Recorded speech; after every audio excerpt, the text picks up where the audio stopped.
It gave me confidence. It gave me confidence as a young Black woman that I was just as good, if not better, than those who try to present themselves as better than me. It's about learning to be Black and learning how to function in society and being the best you can be. I went to the same HBCU my mother went to. And watching my mother and her friends and the relationships that she developed in the HBCU, and then seeing the traveling choir, and so many of my relatives went to HBCUs, and they talked about what an HBCU gives you, that is focused on you and making you the best Black individual you can be. Not just the best individual, but making you strong and able to function in society. When you go to an HBCU, the goal there, or what I experienced there, was development of me as an individual. Not just academics, the social aspects, the problems that you encounter as being an African American, even an African American woman in society. So it taught me more about the things I would encounter along with academics.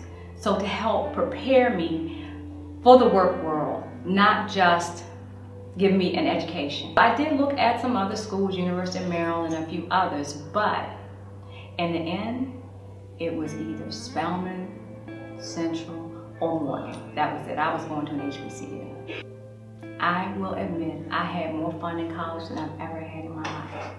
I made some of the best relationships. I had some of the hardest times, but I made friends. I learned how to live and get along. That's kind of where I grew up. You know, it's where I made lasting friendships. It's where people taught me about family that's not blood.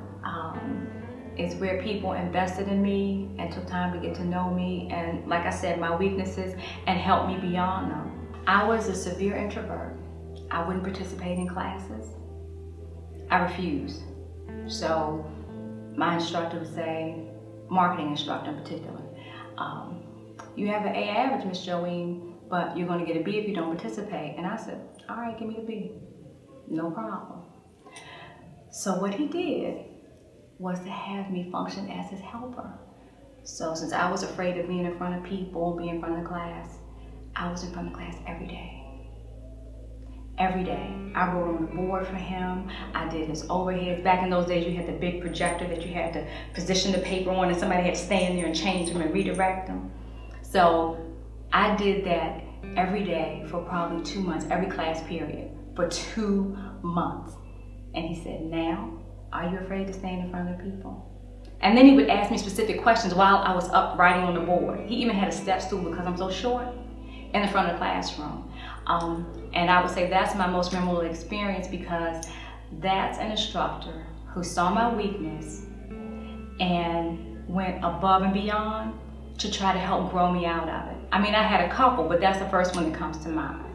I had another instructor who taught me how to breathe in front of a crowd so I wouldn't get sick. Just little, you know, they seem like little things, but the instructor had to know me and my weakness in order to help me. And that's not something you find in a room of 125 people. So I love Central because that's where I went. But if I had gone to another HBCU, I would feel the same way about that, I'm pretty sure. My son doesn't know it yet, but he will attend an HBCU. Like I said, he doesn't know it yet, but he will. I'm supporting Bowie State now because my daughter goes to Bowie State. Anytime anyone asks a question, I'm definitely ready to get an answer as to why for an undergraduate education for an African American, an HBCU is best. Grad school, that's fine, anywhere. Because by that time, you've been prepared and you've been developed, if you go to an HBCU, to function in that environment and stay confident. I really feel that for the majority of African American kids, especially those that attend public schools in a predominantly Black area, an HBCU is a way to help them transition. It's just the investment in the whole child or the whole young adult. I really feel that is the strength of the HBCU. And like I said, because HBCUs produce such awesome, confident individuals, people don't want them around anymore.